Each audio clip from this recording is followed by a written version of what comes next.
colegas, Olmos y Sahagún, se valían de las pláticas de los viejos en náhuatl, Huehuetlatoya. Ellos rescataron las ideas de los textos después de la conquista y es un cúmulo de información en lengua náhuatl. Ellos tradujeron todo lo que es la educación en la época prehispánica.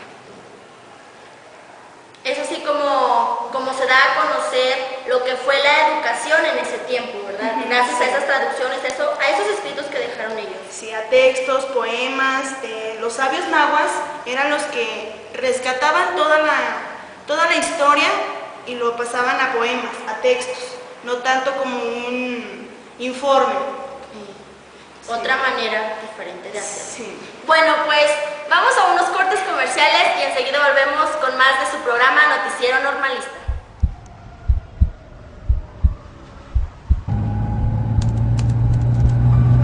Hola, Aitana. Me llamo Joseph Mascaró y tengo 102 años.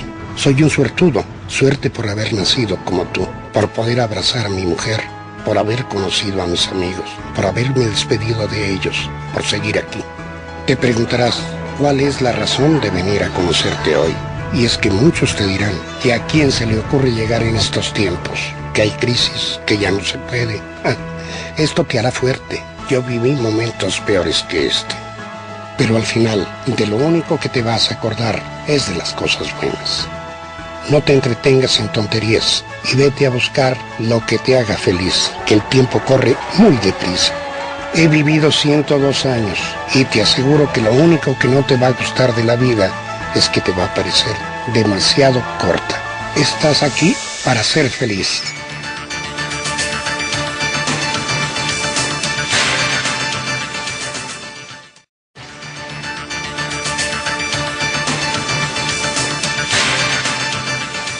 Regresamos a su programa.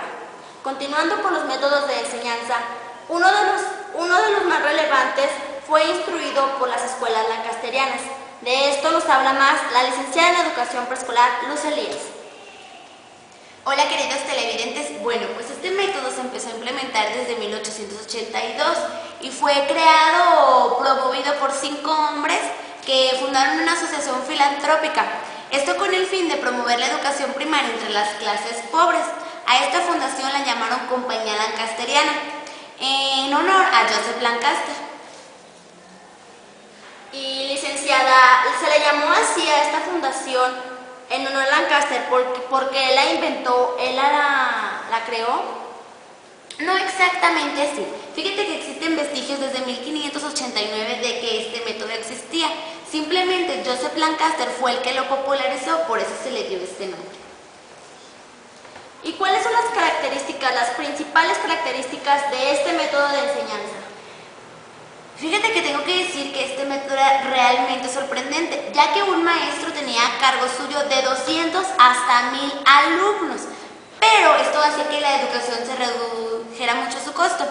Pero el maestro tenía a cargo unos decuriones, que eran como sus discípulos, los cuales tenían a cargo 10 decuriados, que eran sus 10 alumnos. El decurión tenía que ayudar o enseñar a sus 10 decuriados. Entonces serían como monitores entre ellos mismos.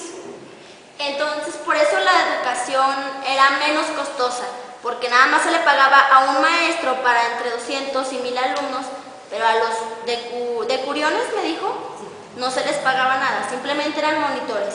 Sí. Estos monitores por lo regular eran niños de mayor edad y más capacidad que enseñaban obviamente a los chiquitines. ¿Y cuáles son las principales características de la escuela en sí? Fíjate que en un salón de clases se encontraban de 100 a 300 alumnos sentados en diferentes filas.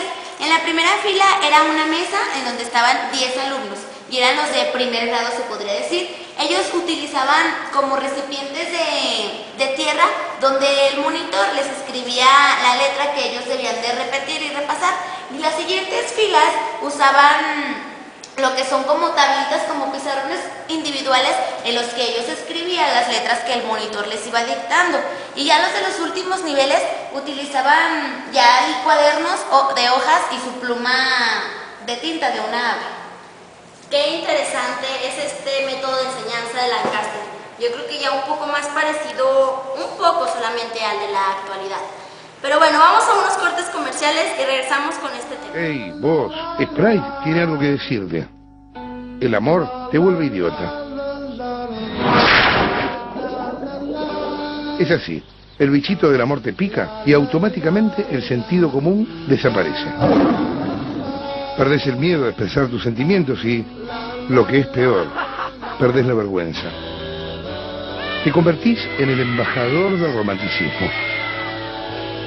Porque en nombre del amor, haces lo que sea. Haces cosas idiotas.